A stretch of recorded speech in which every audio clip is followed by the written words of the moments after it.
Hello my dear listener, कैसे हैं आप सब। उम्मीद करते हैं कि आप सब ठीक होंगे।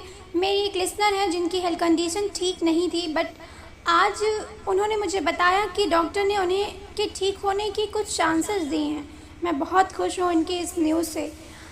अल्लाह आपको शिफा दे, आप हमेशा खुश रहें, मेरी यही दुआएं हैं।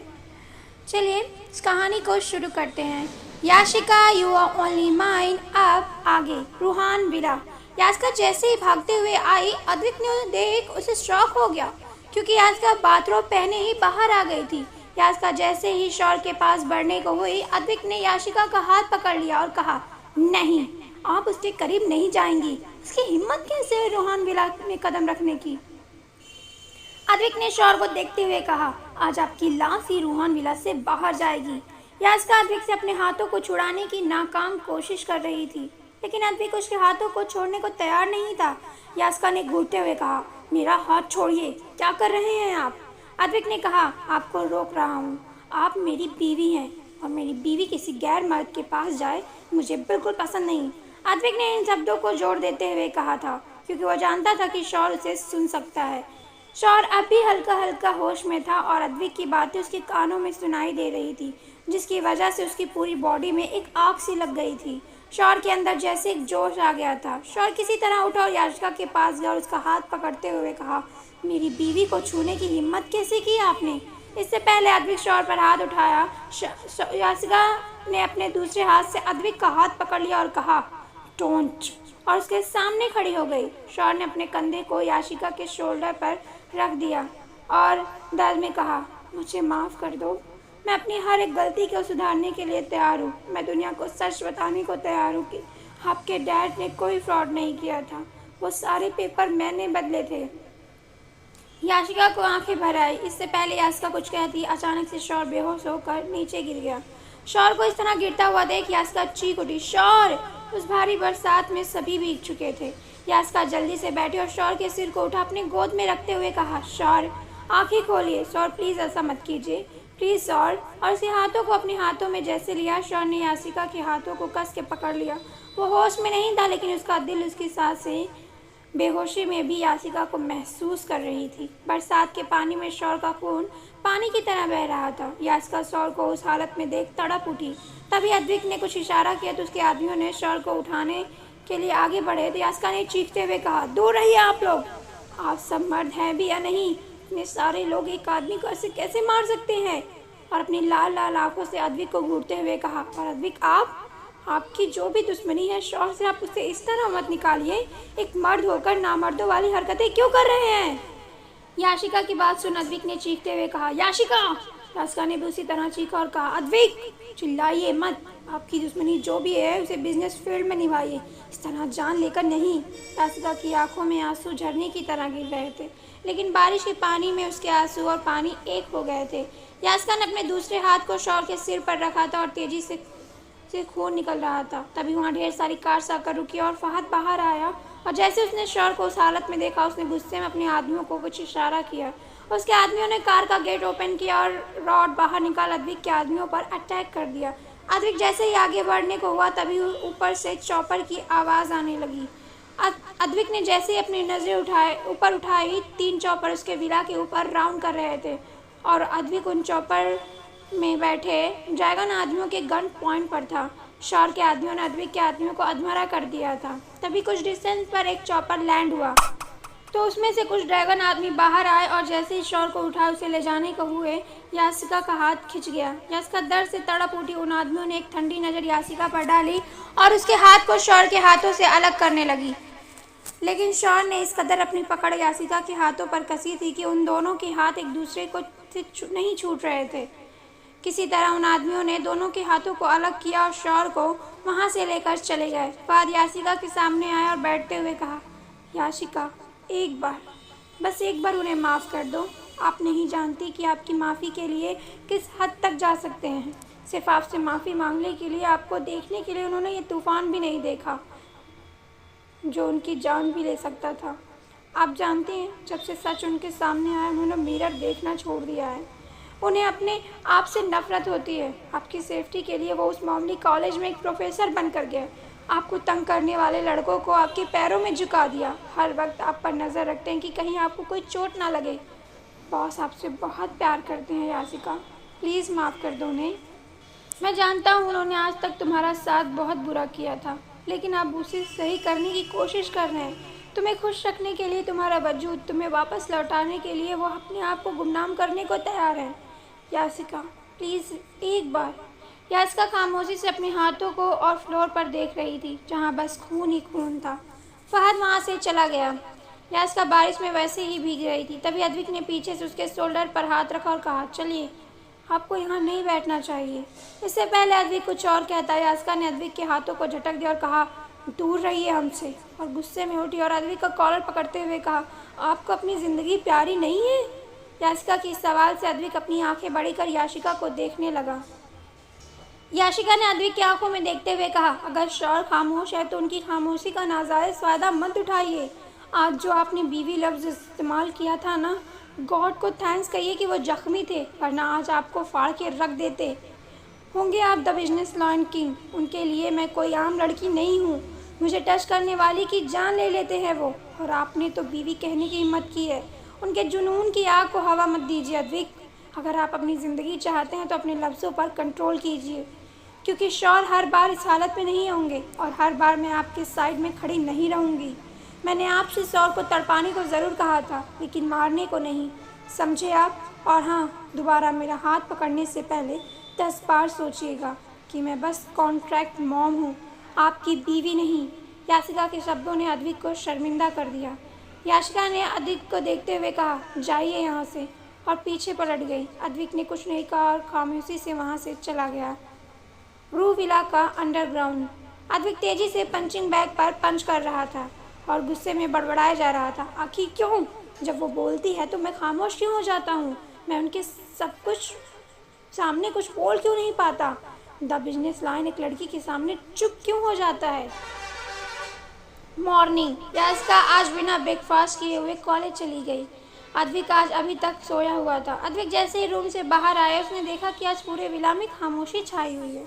अद्विक ने अपनी आईब्रो चढ़ाते हुए कहा, ये आज इतनी खामोशी क्यों है? क्योंकि रोज रू और यासिका ब्रेकफास्ट टेबल पर बहुत बातें करते थे। अद्विक ने मेड से पूछा, आज रू बाबा अभी तक उठे नहीं है क्या? और मैम कहाँ है? मेड ने सर झुकाए हुए कहा, रू बाबा सुबह नर्सरी चले गए और मैम ने आज नाश्ता नहीं किया और कॉलेज चली गई। अद्विक ने जैसे ही सुना, उसने कंफ्यूज होते हुए कहा, कॉलेज चली गई इतनी सुबह?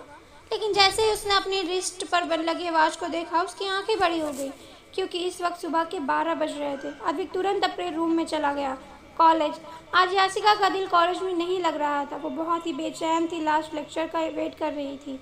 और जैसे ही लास्ट लेक्चर स्टार्ट हुआ, तभी एक लड़की भागते हुए आई और कहा, यार आज प्रोफेसर नहीं आ रहे। कल रात उनका एक्सीडेंट हो गया। और इतना क्या, वो लड़की खामोश हो गई। उस लड़की को खामोश देख सभी उसके बोलने का इंतज़ार कर रहे थे, लेकिन यासिका, उसने जैसे ही ये सुना, उसका दिल बहुत तेज़ी से धड़कने लगा। वो अपने टेबल पे से उठी और उस लड़की के पास गई और कहा, क्या कहा आपने? वो ठीक तो है, बताइए ना, आप खामोश क्यों हैं? यासिका को प्रोफेसर के लिए इतना परेशान देख सभी उसे अजीब नज़रों से देखने लगे। ऑफिस।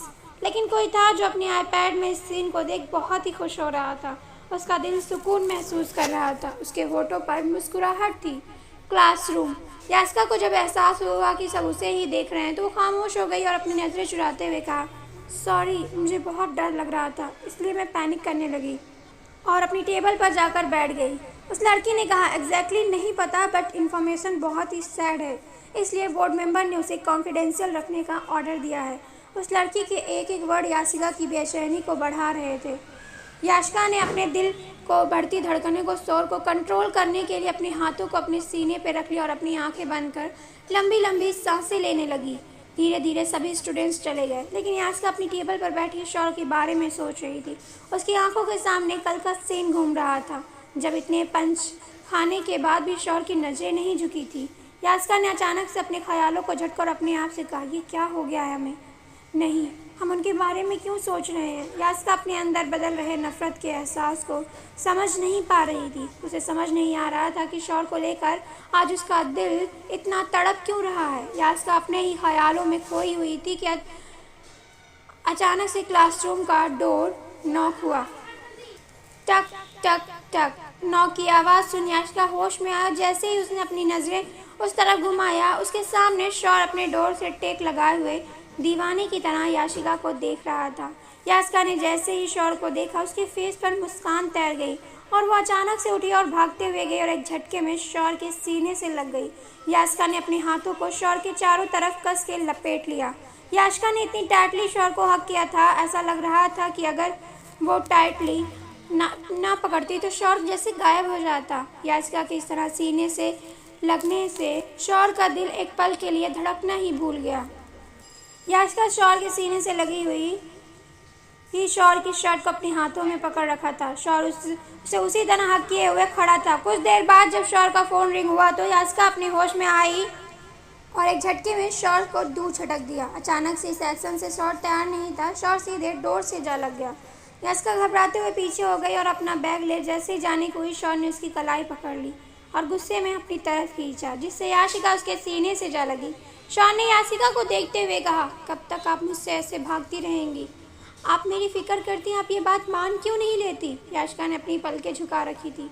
उसकी आंखें आंसुओं से भरी हुई थी। याशिका ने धीरे से कहा, शौर मेरा हाथ छोड़िए, ये कॉलेज है, मेरा तमाशा मत बनाइए। शौर ने अपने दूसरे हाथ से याशिका के चिन को पकड़ा और उसे ऊपर उठाते हुए कहा, मेरी तरफ देखिए मुझे और मेरी आंखों में देखकर कहिए मुझसे कि आप मेरी फिक्र नहीं करती। याशिका ने अपनी पलकें नहीं उठाई। याशिका इस वक्त बहुत ही क्यूट लग रही थी। उसे इस तरह देख शौर हल्का सा झुका और उसके होठों को याशिका के होठों पर रख दिया और बड़े ही प्यार से उसे होठों को छूते हुए एक सॉफ्ट किस कर लिया और याशिका के हाथों को छोड़ते हुए कहा, आप नफरत करें या मुझसे बदला लें, आपका शौर, आपका जल्लाद आपकी नफरत और बदले के लिए तैयार है। आपकी खुशी अगर मेरी बर्बादी में है तो मैं अपने आप को बर्बाद करने के लिए तैयार हूँ। आपने उस अद्विक से इसलिए हाथ मिलाया है ना, ताकि मुझे बर्बाद कर सके। शौर ने जैसे ये कहा, याशिका अपनी पलकें उठा शौर को देखने लगी। शौर ने मुस्कुराते हुए कहा, आप मुझसे एक बार कहती कि मैं आपको बर्बाद करना चाहती हूँ, आपको तड़पाना चाहती हूँ, मैं खुशी से बर्बाद हो जाता, क्योंकि मेरी बीवी मुझसे पहली बार कुछ डिमांड करती। आप उस अद्विक से हाथ मिलाने की ज़रूरत नहीं पड़ती। आप जानती हैं, आप मेरा सब कुछ मुझसे छीन लेंगी, मुझे उतनी तकलीफ़ नहीं होगी जितनी तब होती है जब वो अद्विक आपको हाथ लगाता है। शौर थोड़ा देर रुका और फिर उसने याशिका की आंखों में देखते हुए कहा, आप एक बार तो कहिए, मैं अपनी जान दे दूँगा, लेकिन मेरी आंखों के सामने आप उसके करीब मत जाइए, मुझे वो मेरी मौत से बदतर लगता है। याशिका शौर को इस तरह देख अपने अंदर एक अलग से एहसास को महसूस कर रही थी। शौर ने आगे कुछ नहीं कहा और वहाँ से चला गया। शौर के जाते ही याशिका अचानक से फ्लोर पर बैठ गई और अपने हाथों रख दिया। आज शौर के इस प्यार से टच याशिका पूरा नहीं लगा। उसे बहुत ही अलग सा फील हो रहा था। न जाने क्यों अपने होठों को टच करते हुए याशिका की आंखों में चमक थी। शिवांश ने अपने आप को रूम में बंद कर लिया और रूम के बाहर खड़े अर्णव जी ने चीखते हुए कहा, शिवांश डोर ओपन कीजिए, आप मेरे बेटे हैं, मेरा खून है, आपका मुकाबला वो शौर तो क्या कोई भी नहीं कर सकता। शिवांश डोर ओपन कीजिए। लेकिन शिवांश डोर ओपन करने को तैयार नहीं था। अर्णव जी ने जल्दी से उस रूम की दूसरी की मंगाई और जैसे डोर ओपन किया, सामने का नज़ारा देख उनकी आंखें शौक से बड़ी हो गई। शिवांश ने नाइफ को अपने कलाई पर रखा हुआ था और जैसे ही काटने को हुआ, अर्णव जी आगे बढ़े, उसके हाथों से नाइफ ले जमीन पर फेंक दिया और उसे अपने सीने से लगाते हुए कहा, शिवांश आप क्या कर रहे हैं?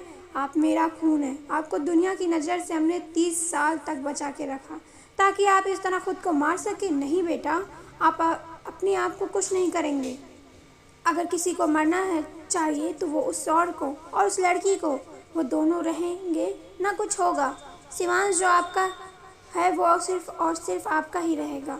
अर्णव जी की बातें शिवांश को एक सुकून दे रही थी। वो बहुत खुश था कि उसके दादू उसके लिए शौर को उसके रास्ते से हटाने को तैयार हैं। रूहान विला अधिक गुस्से में लाल हो हॉल में घूम रहा था। उसकी बॉडी गुस्से में काँप रही थी। उसका गुस्सा इतना ज़्यादा था कि उसकी आंखें अंगारे की तरह लाल धधक रही थी। ऐसा लग रहा था जैसे वो अभी सब कुछ जला के राख कर देंगी। तभी याशिका अंदर आई और अद्विक को इस तरह देख उसे बहुत ही अजीब लगा, लेकिन वो इग्नोर कर जैसे ही जाने को हुई, उसके कानों में एक आवाज़ गूंजी, आ गई आप अपने आशिक से मिलकर? तड़प रही थी ना आप उसे देखने के लिए, इसलिए सुबह आपने नाश्ता भी नहीं किया था। याशिका ने अपनी कातिलाना आंखों से अद्विक को देखते हुए कहा, आप अपनी हद में रहिए अद्विक, इससे पहले यास्का कुछ कहती, अद्विक तेज कदमों से आगे बढ़ा और कहा, हद में रहूं? यास्का ने उसकी आंखों में देखते हुए कहा, हाँ। इससे पहले यास्का कुछ कहती, एक जोरदार थप्पड़ उसके गालों पर पड़ा। उस थप्पड़ से यास्का अपने आप को संभाल नहीं पाई और नीचे फ्लोर पर गिर गई और अपने हाथों को अपनी गालों पर रख दिया। अद्विक ने चीखते हुए कहा, आप यहाँ मेरे बेटे के लिए आई थी ना? आज आपकी वजह से, सिर्फ आपकी वजह से मेरा बेटा जिंदगी और मौत से लड़ रहा है। कहाँ थी आप? बताइए। मेरा विला कोई होटल नहीं है। आपका जब मन करेगा आप चली आएंगे और जब मन करेगा चली जाएंगी। मेरा विला है। यास्का उस थप्पड़ से अंदर तक हिल चुकी थी, लेकिन याशिका गुस्से में उठी और खींच एक थप्पड़ अद्विक के गालों पे जड़ दिया और चीखते हुए कहा, मैं यहाँ अपनी मर्जी से नहीं आई थी और दोबारा अपने हाथ उठाने की कोशिश की तो आज मैंने सिर्फ थप्पड़ मारा है। अगली बार आपके इन हाथों को तोड़ दूंगी। रूहान मेरी ज़िंदगी और मौत से लड़ रहा है मेरी वजह से या अपनी हालत की वजह से, अपनी मेडिकल कंडीशन की वजह से। याशिका की आंखें लाल और आंसुओं से भरी थी, लेकिन उसने अपने आंसू को अपनी आंखों में रोक दिया था। याशिका ने अपने आंसुओं को अपनी आंखों में रोक दिया था और गुस्से में अपने एक एक वर्ड को जोर देते हुए कहा, आपने मुझे खरीदा नहीं है जो आप मुझसे इस तरह पेश आ रहे हैं। मैं आपकी बीवी नहीं और ना ही आपकी गर्लफ्रेंड, तो मुझसे इस तरह पेश मत आइए, समझे आप? अद्विक चुपचाप खड़ा याशिका को देख रहा था। उसका गुस्सा पल में कहीं गायब सा हो गया था। उसने गुस्से में अपना कंट्रोल खो तो दिया और याशिका को हाथ उठा दिया था, लेकिन उसे अब रिग्रेट हो रहा था। अद्विक याशिका के गालों को देख रहा था, जहां उंगलियों के निशान उभरे हुए थे और उसके होठों के किनारे से हल्का हल्का खून रिस रहा था। ये देख अद्विक जैसे ही आगे बढ़ा, याशिका ने अपने कदम पीछे कर लिया और कहा, आपको सुनाई नहीं दिया? दूर रहिए मुझसे, जितना दूर रह सकते हैं आप उतना दूर रहिए मुझसे। इतना क्या, याशिका वहाँ से चली गई। याशिका रूम में गई और कपड़े चेंज कर जैसे ही रूम से बाहर निकली, अद्विक ने उसका हाथ पकड़ा और उसे खींचते हुए अपने साथ ले गया और रूहान के पास खड़ा करते हुए कहा, आज आपके लिए मेरा बच्चा रोते रोते इस कंडीशन में चला गया और आप अपने आशिक के साथ थी। याशिका ने अपने आप को रूहान की ज़िंदगी के लिए रोका है और आप इससे पहले अद्विक कुछ और कहता। याशिका ने कहा, क्या मैं यहाँ लेट आई इसका मतलब आप मुझ पर हाथ उठाएंगे? अपने आप को समझते क्या हैं? आपने सोच भी कैसे लिया कि आप मुझ पर हाथ उठाएंगे और मैं आपकी हरकत को टॉलरेट करूंगी? इतना कह याशिका जाने को ही अद्विक ने उसके हाथों को पकड़ लिया और कहा, याशिका हमसे गलती हो गई, please I am so sorry. Yashika ने अपने हाथों को झटक दिया और कहा, मेरे यहाँ रुकने की वजह सिर्फ रू है और आप मुझे हाथ लगाने से पहले 1000 बार सोचिएगा। इतना कह याशिका वहाँ से अपने रूम में चली गई। नाइट। रू और याशिका साथ में खेल रहे थे। थोड़ी देर बाद रू उसकी गोद में अपना सिर रख के सो गया। याशिका भी बेड के क्राउन में लेट लगाए बैठी नींद के आगोश में जा रही थी कि अचानक से रूम का डोर ओपन हुआ। अद्विक अपने हाथों में खाने की ट्रे लिए हुए जैसे एंटर होने को हुआ, याशिका ने अपना हाथ उठा उसे रोक दिया और कहा, दूर रहिए आप हमसे, और हमें भूख नहीं है, चले जाइए यहाँ से। अद्विक कुछ नहीं कह पाया और अपने आप वापस डोर बंद कर वहाँ से चला गया। नेक्स्ट डे अद्विक जब जिम से वापस आया तो उसकी नज़र डाइनिंग टेबल पर गई। डाइनिंग टेबल को खाली देख वहाँ खड़ी मेड से कहा, याशिका कहाँ है? मेड ने सिर झुकाए हुए कहा, याशिका मैम तो कॉलेज चली गई। कुछ देर बाद खामोश रहने के बाद अद्विक ने फिर कहा, क्या उन्होंने नाश्ता किया था? मेड ने ना में अपना सिर हिला दिया। अद्विक को ये जान बहुत अजीब लग रहा था और वो अपना सिर झुकाए हुए वहाँ से चला गया। कॉलेज। याशिका के गालों पर अब भी अद्विक के उंगलियों के निशान थे। याशिका उस निशान को छुपाने के लिए अपने बालों को बार बार अपने गालों पर कर रही थी। तभी अचानक से प्यून वहाँ आया और कहा, मिस याशिका आपके लिए ये एनवेलप।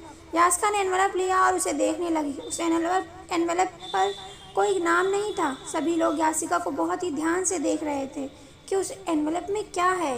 याशिका ने हिचकिचाते हुए एनवेलप को ओपन किया और जैसे ही उसने एनवेलप को ओपन किया उसकी चीख निकल गई और उसके हाथों से एनवेलप छूट नीचे गिर गया। सभी याशिका के साथ चीखने से शॉक हो गए और सबने जैसे ही नीचे गिरे पेपर को देखा, सबकी आंखें शॉक से बड़ी हो गई क्योंकि उस पेपर में खून से याशिका लिखा हुआ था। याशिका ने डर से अपनी आंखें बंद कर ली थी। तभी शौर वहां आया और सभी के डरे फेस को देखते हुए कहा, व्हाट हैपन? आप लोगों ने ऐसे क्यों शक्ल बना रखी है? और जैसे ही उसकी नज़र याशिका पर गई उसके फेस के एक्सप्रेशन बदलने लगे। तभी शौर की नज़र याशिका के सामने गिरे पेपर पर गई। शौर आगे बढ़ जैसे उस पेपर को उठाया, उसका फेस लाल हो गया।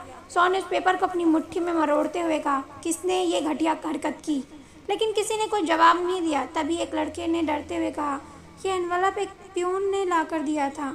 ये सुनते ही शौर उस एनवलप को लिए हुए गुस्से में वहाँ से निकल गया और प्यून को कॉलर पकड़ उसे झकझोरते हुए कहा, कौन था जिसने ये लेटर याशिका को देने को कहा था?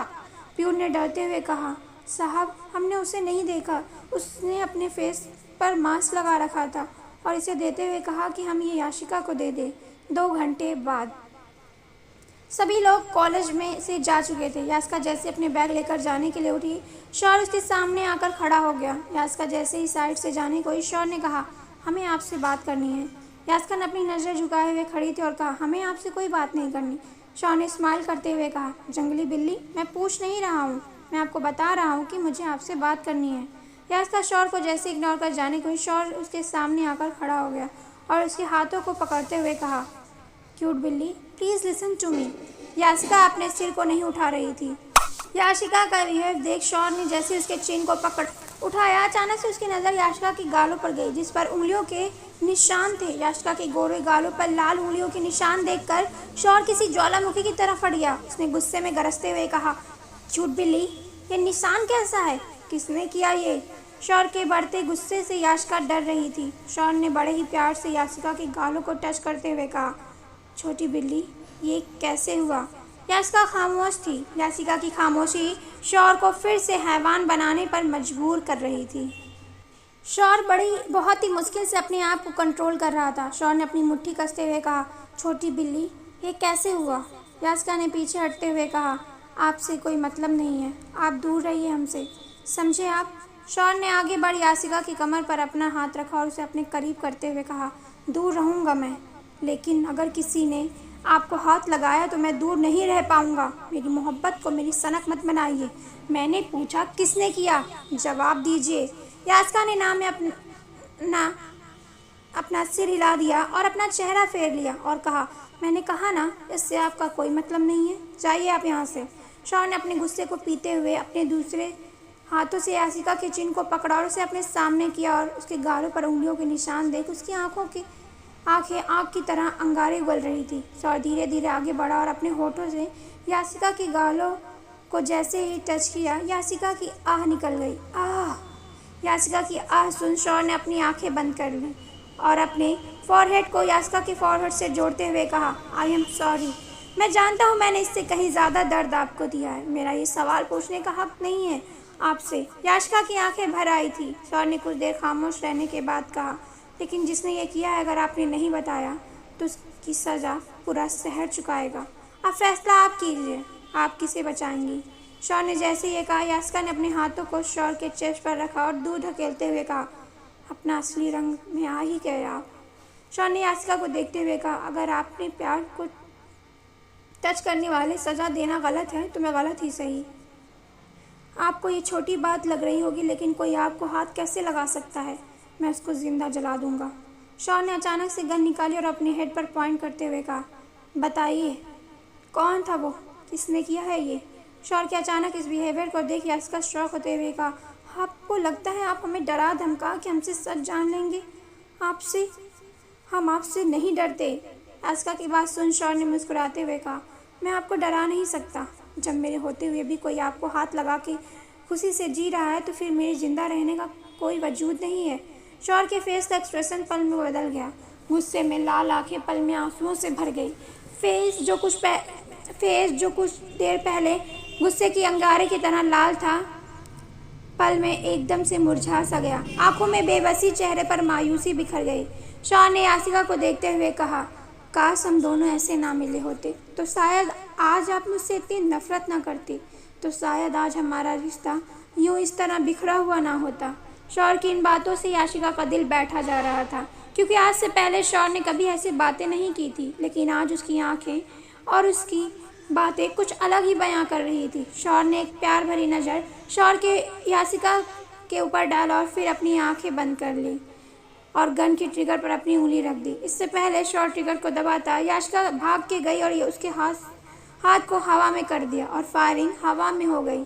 यास्का की धड़कनें बुलेट ट्रेन की तरह जब फास्ट थी। यास्का शौर के हाथों से गन लेने की कोशिश की, लेकिन शौर ने अपने सीने के पास रखते हुए यासिका के हाथों के साथ अपने हाथों को ट्रिगर पर रखे हुए कहा, मौत कितनी हसीन है जो आपके सामने आएगी। यास्का ने चीखते हुए कहा, क्या बकवास कर रहे हैं आप, गन छोड़िए। लेकिन शौर गन नहीं छोड़ रहा था। इससे पहले ट्रिगर दोबारा दबता यास्का ने चीखते हुए कहा, अद्विक, अद्विक ने किया है ये। शौर ने जैसे ही सुना उसके हाथों से गन छूट गई। शौर ने यास्का को देखते हुए कहा, आप मुझे चोट देने के लिए अपने आप को हर्ट नहीं कर सकती। उसकी हिम्मत कैसे हुई शौर की बीवी को हाथ लगाने की। उसे जिंदा नहीं छोड़ूंगा मैं। ये कह जैसे ही शौर जाने के लिए आगे बढ़ा, यास्का ने चीखते हुए कहा, शौर रुक जाइए। लेकिन शौर गुस्से के में था, उसके कदम नहीं रुके रहे थे। तभी अचानक से याशिका की आंखों के आगे अंधेरा छा गया और वो बेहोश होकर नीचे गिर गई। उसके गिरने से एक जोर की आवाज़ हुई। उस आवाज़ से शौर के कदम रुक गए और शौर जैसे पीछे मुड़ा, यास्का को नीचे फ्लोर पर गिरा हुआ देख और उसके सिर से खून निकल रहा था। ये देख शौर जैसे पागल हो गया। शौर भागते हुए आया और याशिका को अपनी बाहों में उठाते हुए कहा, छोटी बिल्ली क्या हुआ, आंखें खोलो। लेकिन याशिका के हाथ हवा में झूल गए। शौर याशिका को अपनी बाहों में लिए हुए वहां से निकल गया। ड्रैगन हाउस, एक बहुत बड़ी सा पैलेस। वो पैलेस इतना बड़ा था कि अगर कोई उसे एक दिन में देखना चाहे तो वो नहीं देख सकता। उस पैलेस के बाहर ढेर सारी कार्स खड़ी थी। उस पैलेस के डोर में हट्टे कट्टे बॉक्सर खड़े थे और बॉडीगार्ड एक्टिव होकर खड़े थे। पैलेस के अंदर ड्रैगन रूम, एक ऐसा रूम जहाँ किसी के आने की इजाज़त नहीं थी। ये रूम बहुत ही लग्जीरियस था। उस रूम में राउंड शेप का एक बेड लगा हुआ था और उस बेड की क्राउन ड्रैगन की डिज़ाइन थी। ये रूम उस पैलेस का टॉप फ्लोर पर था। उस फ्लोर से बाहर एक बहुत खूबसूरत सा व्यू दिखाई दे रहा था। इस रूम के राउंड शेप बेड पर एक लड़की सोई थी और उसके हाथों में ड्रिप लगी हुई थी और उसके दूसरे हाथों को पकड़े हुए एक लड़का बैठा था। ये दोनों कोई और नहीं, शौर और याशिका थे। तभी डॉक्टर अंदर आए और कहा, मिस्टर ओबरॉय आप रेस्ट कीजिए। आप सुबह से ऐसे ही याशिका के हाथों को थाम रखा है। शौर के याशिका के देखते हुए कहा, डॉक्टर ये अब तक होश में क्यों नहीं आई। डॉक्टर ने लंबी सांस ली और कहा, इन्होंने लगता है कल से कुछ खाया नहीं है, जिसकी वजह से इनकी बीपी बहुत ही लो है। अगर इतना क्या, डॉक्टर खामोश हो गई। शौर ने परेशान होते हुए कहा, अगर क्या डॉक्टर। डॉक्टर ने कहा, अगर इन्हें 1 घंटे में होश नहीं आया तो ये कोमा में जा सकती हैं। शौर याशिका की साइड में बैठा हुआ उसके हाथों को अपने हाथों में लिए बैठा था। उसे देखते हुए कहा, इतनी बड़ी सज़ा क्यों दे रही हो। क्या मैं इतना बुरा हूँ कि मेरी नज़दीकियों से तुम्हें इतनी नफरत है कि तुम मुझे अपने यहाँ करीब टॉलरेट नहीं कर सकती। शौर की आंखों का आंसू टप करके याशिका के हाथों पर गिरा। बढ़ते वक्त के साथ शौर के दिल की धड़कनें भी बहुत तेज चल रही थी। उसे डर था कि कहीं वो अपनी याशिका को खो न दे। शौर की पकड़ याशिका के हाथों पर कस गई। शौर ने बड़े ही प्यार से कहा, छोटी बिल्ली प्लीज़ मत करो ऐसा, और उसके हाथों को अपने दिल के पास रख लिया। कुछ पल में याशिका का हाथ हिलने लगा। याशिका की मूवमेंट देख शौर खुशी से पागल हो गया। उसने एक झटके में याशिका को बेड से उठाया और अपने सीने में छुपा लिया। सभी डॉक्टर्स याशिका को इस तरह देख शौक थे, लेकिन उनके फेस पर एक मुस्कान थी। याशिका ने जब अपनी आंखें खोली तो उसने अपने आप को शौर की बाहों में पाया। उसे शौर की बाहों में एक रिलीफ सा लग रहा था। कुछ देर तक याशिका ने अपने सिर को शौर के चेस्ट पर आराम से रख लिया और अपने हाथों को शौर के बैक पर लपेट लिया। याशिका ने जैसे ही ये किया, शौर को जैसे एक नई जिंदगी सी मिल गई। आज पहली बार याशिका ने शौर को अपनी तरफ से गले लगाया था। डॉक्टर ने याशिका को देखते हुए कहा, आप बहुत लकी हैं मिसेस ओबरॉय। जब तक आपको होश नहीं आया, आपके हस्बैंड की नज़रें एक पल के लिए भी आपके ऊपर से नहीं हटी। डॉक्टर की बात सुन याशिका जैसे होश में आ गई और शौर जैसे जैसे दूर होने को हुई, शौर ने उसे अपने और करीब करते हुए कहा, छोटी बिल्ली बस थोड़ी देर। याशिका ने हिलना बंद कर दिया। शौर उन डॉक्टर से कुछ इशारा किया तो डॉक्टर वहाँ से चले गए। कुछ देर बाद शौर याशिका से दूर हुआ और उसे अपने सामने करते हुए कहा, तुमने 2 दिन से कुछ खाया नहीं और तुमने मुझे बताया क्यों नहीं। इतनी केयरलेस क्यों हो छोटी बिल्ली। याशिका ने शौर को देखते हुए कहा, ये फिक्र करने का नाटक क्यों कर रहे हैं। और जैसे ही बेड से नीचे उतरने को हुई, शौर ने उसका हाथ पकड़ते हुए कहा, ध्यान से देखो मेरी इन आँखों में। क्या तुम्हें इन आँखों में मेरा प्यार करना नाटक लगता है। याशिका मैं ऐसा क्या करूं कि तुम्हें मुझे माफ़ कर दो प्लीज़। यास्का ने अपने हाथों को छुड़ाया और जैसे जाने को शौर ने उसके हाथों को पकड़ते हुए कहा, आज नहीं, अब और नहीं, मैं तुम्हारे बिना नहीं रह सकता। तुम मुझे तड़पाना चाहती थी ना, मैं बहुत तड़प रहा हूँ। जानती हो, मुझे अब मौत अच्छी लग रही है। क्यों? क्योंकि जब मैं ये सोचता हूँ कि तुम उस अद्विक के साथ हो, मेरा दिल चीर उठता है। यास्का, मुझसे जितनी नफरत करनी है करो, लेकिन मेरे पास रहो, मैं तुमसे दूर नहीं रहना चाहता। यास्का ने अपनी आंखें बंद कर ली क्योंकि उसका दिल बहुत तेज़ी से धड़क रहा था। ना जाने क्यों उसका दिल शौर के करीब जाने के लिए तड़प रहा था। अंडरग्राउंड। आरव जी ने एक आदमी को 2 करोड़ रुपए देते हुए उसके सामने याशिका की फ़ोटो रखी और कहा, ये रही वो लड़की। उस लड़की की तस्वीर कुछ भी करो, लेकिन उसे इस दुनिया से आज़ाद कर दो। ये रहे तुम्हारे एडवांस, बाकी काम होने के बाद मिल जाएगा। सामने खड़े इंसान ने कहा, डोंट वरी, मैं एक ऐसा शूटर हूँ जिसका निशाना कभी नहीं चूका। बस आप ये बताइए कि वो लड़की इस वक्त कहाँ है। आनंद जी ने कहा, मुझे नहीं पता, मुझे जैसे ही कुछ पता चलता मैं तुम्हें इन्फॉर्म कर दूंगा। शौर ने याशिका को ज़बरदस्ती बेड पर बिठा उसके हाथों को बेड के क्राउन से बांध दिया था। याशिका गुस्से में लाल बैठी थी। शौर ने याशिका को देखते हुए कहा, इतनी लाल क्यों हो रही हो छोटी बिल्ली? मैं तुम्हें जाने दूंगा, बस खाना खा लो। तभी उस रूम का डोर बेल बजी। शौर बेड से उठा और हाथों में खाने की ट्रे लिए वापस आया और याशिका के सामने रखते हुए कहा, खाओ। याशिका ने अपना फेस घुमा लिया। शौर ने स्माइल की और कहा, मेरी क्यूट बिल्ली की ये जिद अच्छी नहीं है। शौर ने जैसे ही खिलाने के लिए अपना हाथ आगे बढ़ाया तो याशिका ने अपना मुंह कस के बंद कर लिया और तेजी से दूसरी तरफ घुमा लिया। शौर याशिका की जिद को देख थोड़ा सा मुस्कुरा और खाने के टुकड़े को अपने दांतों के बीच दबाया और एक झटके में याशिका के पीछे से बालों को पकड़ते हुए आगे लाया और अपने होठों को उसके होठों पर रख दिया। धीरे धीरे उसके माउथ को ओपन कर खाने के टुकड़े को याशिका के मुंह में डाल दिया। याशिका ने दूर झटकते हुए कहा, छोड़ो हमें। और जैसे ही खाने को बाहर निकालने को हुई, शौर ने कहा, अगर खाना बाहर आया तो मैं फिर उसी तरह खिलाऊंगा, अगर ऐसा नहीं चाहती हो तो खाओ। याशिका गुस्से में चबाने लगी और धीरे धीरे खाना फिनिश किया और शौर को देखते हुए कहा, मुझे जाने दो। शौर ने उदास होते हुए कहा, कैसे जाने दूँ मैं तुम्हें किसी और के पास? याशिका, प्लीज़ मत जाओ ना। याशिका बेड से उठ गई और कहा, शौर, मुझसे दूर रहिए। शौर ने शरारती लहजे में कहा, और अगर ना रहा तो? याशिका ने अपनी कातिलाना आंखों से देखते हुए कहा, तो मैं आपकी जान ले लूँगी। शौर ने जैसे यह सुना उसने स्माइल किया और कहा, बस तुम कहो तो मैं अभी अपनी